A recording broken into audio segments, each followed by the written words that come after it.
नमस्कार, जय हिंद, जय श्री राम दोस्तों। शिवम चौधरी ऑफिशियल में आप सबका स्वागत है। आगे बढ़ने से पहले आप सबसे रिक्वेस्ट है, वीडियो को लाइक कीजिए, चैनल को सब्सक्राइब कीजिए और शेयर करना मत भूलिएगा। 13 मार्च को 7 विदेशी नागरिकों की गिरफ्तारी होती है, जिसमें से 6 यूक्रेनियन और 1 अमेरिकी होते हैं। और जैसे ही ये गिरफ्तारी होती है, पूरे के पूरे सिक्योरिटी अपरेटस में फोन गनगनाने लगते हैं। ऐसा क्या है इन 7 लोगों के साथ कि अमेरिका के एम्बेसडर से लेकर और यूक्रेनियन सरकार इस तरीके से परेशान है कि बस किसी भी तरीके से इन लोगों को छोड़ दिया जाए। सबसे पहली बात तो, इससे पहले आपने कब सुना था कि 7 विदेशी नागरिक एक साथ गिरफ्तार हुए हैं?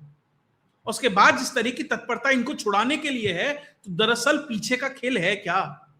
क्या करना चाह रहे थे और कितने महत्वपूर्ण हैं ये लोग, और भारत में किस चीज की तैयारी चल रही थी?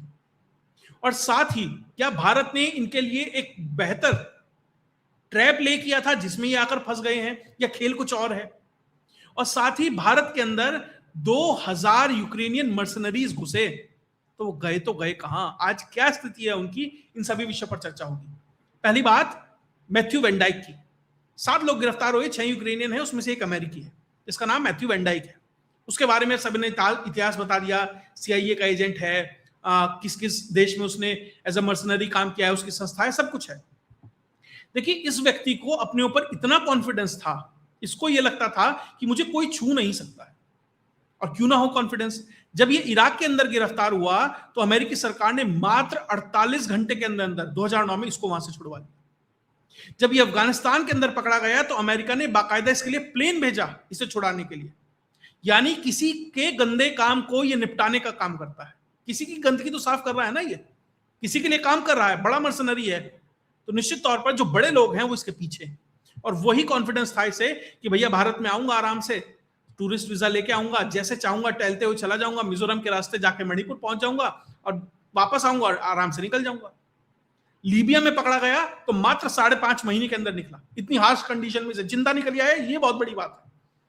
तो इसी ओवर कॉन्फिडेंस में भाई साहब टूरिस्ट वीजा लेकर आते हैं, उसके बाद गुवाहाटी जाते हैं, वहां से मिजोरम जाते हैं, मणिपुर जाते हैं, जो वहां के एथनिक ग्रुप्स हैं जो भारत के खिलाफ लड़ाई लड़ रहे हैं उनको ट्रेन करते हैं और वापस से आराम से निकलते हैं। और टूरिस्ट वैसे ही फ्लाइट बुक कर बाहर निकलने की कोशिश कर रहे होते हैं। इनकी फ्लाइट नंबर थी FZ4622, दुबई जाना था। दुबई से जाना था पोलैंड, जिस फ्लाइट का नंबर है FZ1839। क्यों? यानी कि भाई साहब को कोई डर नहीं था और आसानी से सहजता के साथ आ रहे थे और जा रहे थे। देखिए, इसमें 2 थ्योरीज हैं जो सामने निकल कर आ रही हैं। अब क्या जानकारियां, देखिए धीरे धीरे वो चीजें सामने निकल कर आएंगी, और कौन निकाल रहा है इन जानकारियों को, कौन सामने रख रहा है, उस पर भी बात करूंगा। 2 थ्योरीज हैं। पहली, भारत ने इस व्यक्ति के लिए एक ट्रैप आसानी से एक जाल बिछाया ताकि आसानी से उसमें फंसे। क्योंकि जो मैथ्यू वैन डाइक जैसा नाम का व्यक्ति है, देखिए हो सकता है आम नागरिक को उसके बारे में ना पता हो, लेकिन जो इंटेलिजेंस की जगत का व्यक्ति है, जो सिक्योरिटी का काम देखते हैं, उन लोगों के बीच में इस तरह के लोग काफी मशहूर होते हैं। स्नाइपर चलाने वाले होते हैं, इस तरह के मर्सनरीज होते हैं, इंटेलिजेंस ऑपरेटर्स होते हैं, वो मशहूर होते हैं किसी ना किसी कोड नेम से, किसी भी जानकारी से। और ये व्यक्ति तो खुलकर सन्स ऑफ लिबर्टी इंटरनेशनल करके एक संस्था चलाता है, भाड़े की मर्सनरी फौज प्रोवाइड कराता है, तो इसके बारे में तो सब जानते होंगे। तो भैया इसका मतलब सरकार को जानकारी थी, इसे जानबूझ के अंदर आने दिया गया, इसको ट्रेल किया गया। कहां कहां जाएगा? गुवाहाटी जाएगा, मिजोरम जाएगा, किस रास्ते से जाएगा, किन लोगों की हेल्प ली जाएगी, किस किस को कांटेक्ट किया जाएगा, ब्यूरोक्रेसी में कौन साथ है, पॉलिटिक्स में कौन साथ है, सिक्योरिटी अपरेटस में कौन साथ है, उसके बाद मिजोरम में कहां जाएगा, मणिपुर में कहां जाएगा, माफ कीजिएगा म्यांमार में कहां जाएगा, किस किस को ट्रेन कर रहा है, कौन कौन से कैंप में कर रहा है। निश्चित तौर पर इसकी ह्यूमन इंट के माध्यम से और अलग अलग तरीके से इसको ट्रैक किया जा रहा होगा। और जैसे ही ये सुनिश्चित हुआ कि अभी अपना पूरा टास्क कर चुका है, अब इसको बाहर निकलना है, तो उसको वहां पर पकड़ लिया गया। पहली संभावना यह है। और उसके बाद यह सुनिश्चित किया गया, क्योंकि यह व्यक्ति इतना बड़ा है कि कहीं बैकएंड में कोई डील ना हो जाए। देखिए, मुझे मैं कहीं ट्रेवल कर रहा था तो मिलिट्री इंटेलिजेंस के ही कोई व्यक्ति मिले, तो उन्होंने बताया कि जनरली जब स्पाइस पकड़े जाते हैं तो बहुत कुछ बैकएंड में हो जाता है, क्विड प्रो हो जाता है कि भैया इसके बदले में उसे छोड़ दिया, बहुत कुछ होता है। लेकिन जब किसी को नहीं छोड़ना होता है तो उसकी जानकारी इंटेंशनली मीडिया में लीक कर दी जाती है, क्योंकि उसके बाद वो चीजें सरकारों के हाथ से निकल जाती है, उन एजेंसीज के हाथ से निकल जाती है। तो निश्चित तौर पर जो ये जानकारी है मैथ्यू वैन डाइक की, वो लीक की गई है सिस्टम के अंदर से, किसी के द्वारा जानकारी सार्वजनिक की गई, ताकि अमेरिका को ये दबाव बनाया जा सके, अमेरिका को ही कहा जा सके कि भैया अमेरिका चाहे भी तो हम नहीं छोड़ सकते। हम तो चाहते हैं साहब हम मैथ्यू वैन डाइक को छोड़ दें, लेकिन अब क्या करें, अब तो कोर्ट में चला गया मामला, अब क्या कर सकते हैं, पब्लिक में आ गया है। अगर हम छोड़ देंगे, पुरुलिया केस में किम डेवी को छोड़ा गया था, भोपाल गैस ट्रेजेडी में एंडरसन को छोड़ा गया था, आज तक सरकारें पीछा नहीं छुड़ा पा रही हैं। आज तक ये दिक्कत है कि समझ नहीं आ रहा क्या करें उस चीज का।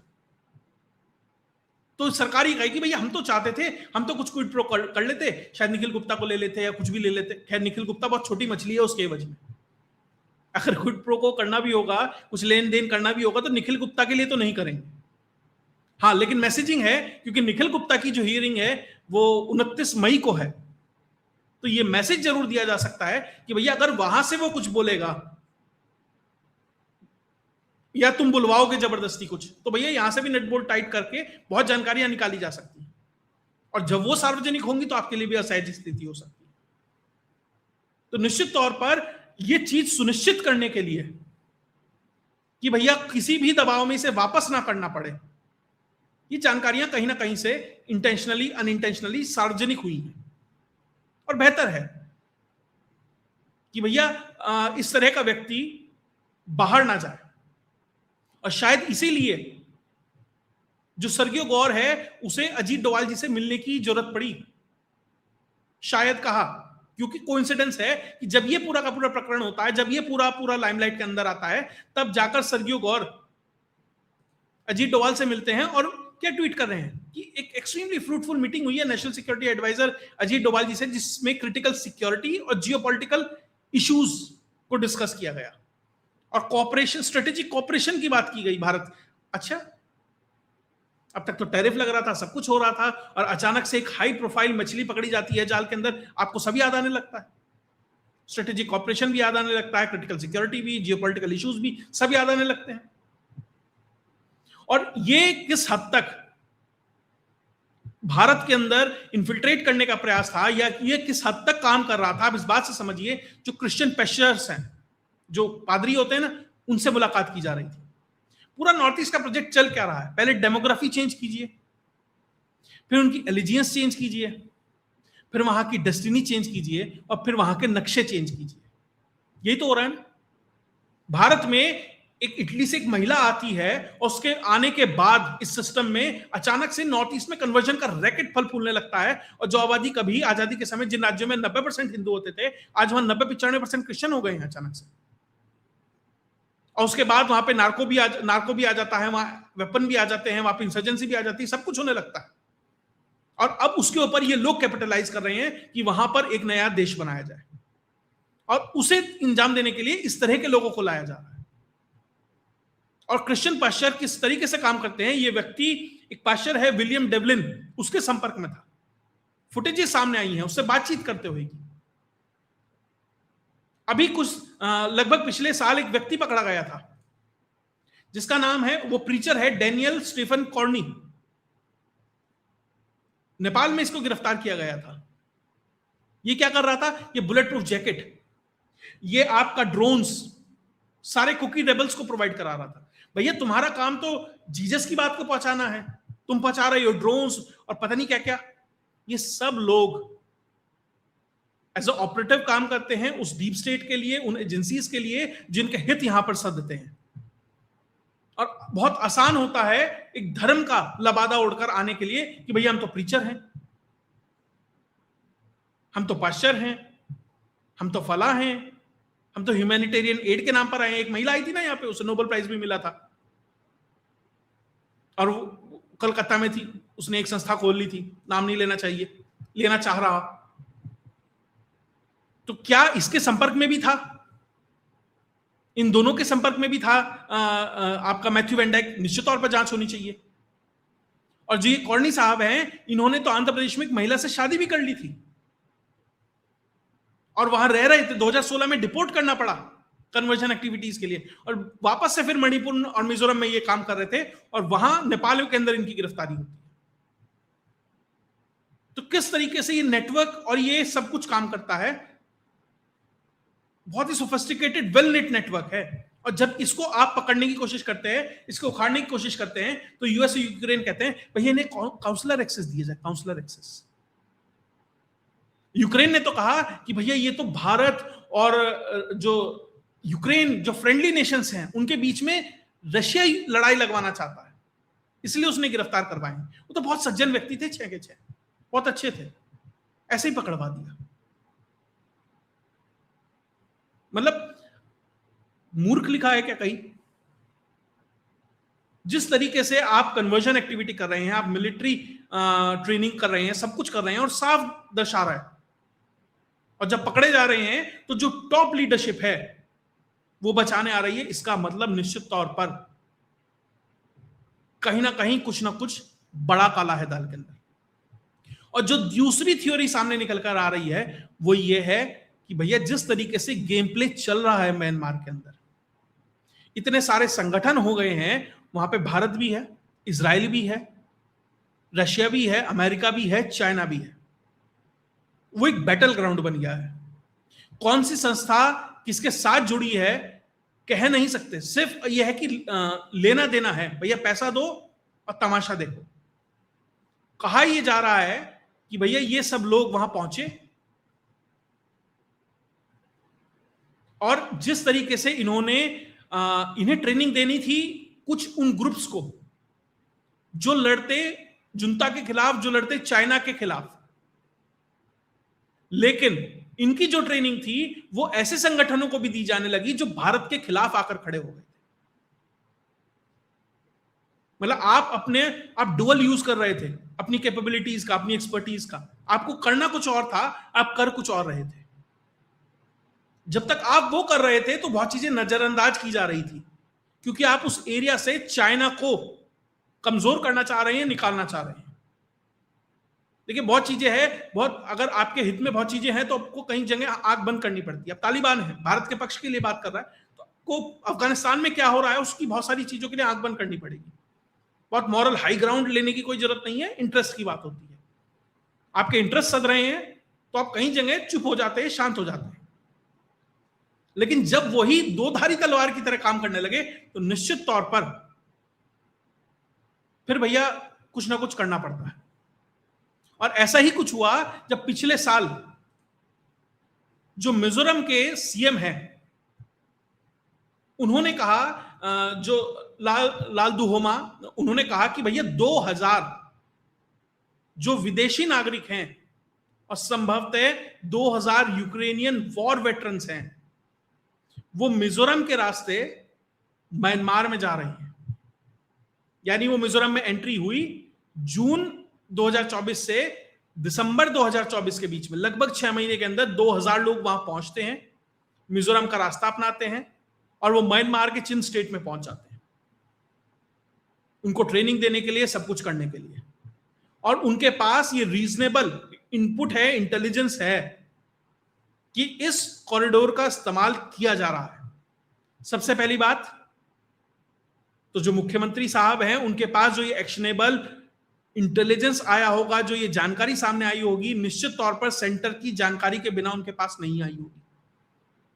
इसका मतलब जब तक चीजें इस तरीके से चल रही थी कि भारत या कहें उस तरीके से इस्तेमाल किया जा रहा था कि वहां चाइना के हितों को कहीं ना कहीं साधे ना जा सके, उनको कुछ ना कुछ नुकसान हो, तो चीजें चल रही थी। जैसे ही आपने कुछ ऐसा करना शुरू किया जो शायद भारत के हितों के लिए ठीक नहीं है, आपने डबल गेम खेलना शुरू किया। जो सीआईए है, जो वेस्टर्न एजेंसीज हैं, उन्होंने जो डबल गेम खेलना शुरू किया, देखिए ये दूसरी थ्योरी है, पहली अलग थी, ये दूसरी है, दो थ्योरी है, कौन सी सही है ये समय के साथ पता लगेगा। तो जैसे ही आपने भारत के साथ डबल गेम खेलना शुरू किया और जो व्यक्ति एक तरीके से टॉप नॉच व्यक्ति था उसको पकड़ लिया कि आप भारत में आएंगे, भारत के बैकग्राउंड में आएंगे। जो बहुत लोग सवाल पूछ रहे हैं ना कि भैया आपके पास तो सेंट मार्टिन आइलैंड और ये सब कुछ भी था, फिर आप भारत के थ्रू क्यों वो सारा हार्डवेयर आ रहा था? तो संभवतः भारत कहीं ना कहीं चाइना को नुकसान पहुंचाने के लिए कुछ ना कुछ सहयोग कर रहा हो किसी अलग तरीके से। ये दूसरी थ्योरी उसको सपोर्ट करती है। लेकिन जब आपको लगा कि नहीं, ये थ्रेशोल्ड है, इसको अब पार किया जा रहा है, अब नहीं चलेगा, तो आपने वहीं से स्ट्रिंग पुल किया और भाई साहब को खींच लिया। अब पिछले कुछ समय में जिस तरीके से अमेरिका या वेस्टर्न पावर्स हैं, उन्होंने जिस तरह का इंटरफेरेंस शुरू किया, जिस तरीके से भारत को परेशान करना शुरू किया, तो भैया हमारी भी सहन शक्ति है, उसका भी एक स्तर है। तो हमने आपकी उस व्यक्ति को ना ही सिर्फ पकड़ा, उसकी जानकारी पब्लिक में सार्वजनिक कर दी, अब छुड़वा लो। अब कहेगी बीजेपी कि भैया क्या करें। अब मैं आपको एक उदाहरण देता हूं, इराक युद्ध होना था, अब भारत के ऊपर दबाव था, अमेरिका कह रही थी भैया सेना भेजो, तो ऑल पार्टी मीटिंग हुई, तो उसमें यह तय होना था कि भारत को सेना भेजनी है नहीं भेजनी है। भारत तो भेजना नहीं चाहता था, तो अटल बिहारी वाजपेयी ने उस मीटिंग में एक छोटा सा हिंट छोड़ दिया, और उसके बाद सारी विपक्षी दल सड़क पर आ गए कि नहीं, भारत की सेनाएं नहीं जानी चाहिए, और विरोध प्रदर्शन शुरू कर दिया। तो भारत ने क्या कहा अमेरिका को, हम तो भेजना चाह रहे थे साहब, ये देखो, लेकिन हमारे देश में बवाल हो जाएगा, फिर हम इसलिए नहीं जाने दे रहे। वही काम हुआ कि हम तो दे देते तुम्हें वेन डाइक, लेकिन साहब ये तो फिर अब ये तो कोर्ट में पहुंच गया मामला, और आपने पहली बार में AK-47 से लेकर ड्रोन से लेकर इंटेलिजेंस ऑपरेशन से लेकर मिलिट्री ट्रेनिंग और देश विरोधी ताकतें पता नहीं क्या क्या ठोक दिया, और क्या क्या और जानकारियां सार्वजनिक आएंगी, और क्या गिरफ्तारी सही में 13 तारीख को हुई थी क्या? उससे पहले सब कुछ जुटा लिया गया, और उसके बाद चीजें सामने रखी गई हैं। तो बहुत कुछ है इसमें, बहुत कुछ सामने निकल रहा है, लेकिन जो कुछ भी है ये कुल मिलाकर बहुत बड़ी मछली पकड़ी है।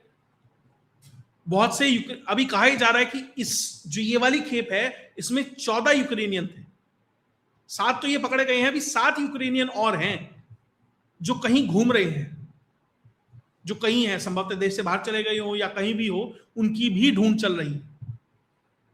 लेकिन अमेरिकन एम्बेसी हो या यूक्रेनियन एम्बेसी हो, यूक्रेनियन सरकार हो, जिस तरीके से लगी हुई है अपने लोगों को छुड़ाने के लिए, तो यह साफ है कि भारत ने अपने रीसेंट इतिहास में जो सबसे बड़ी कुछ मछलियां हैं, उनमें से ये पकड़ी है।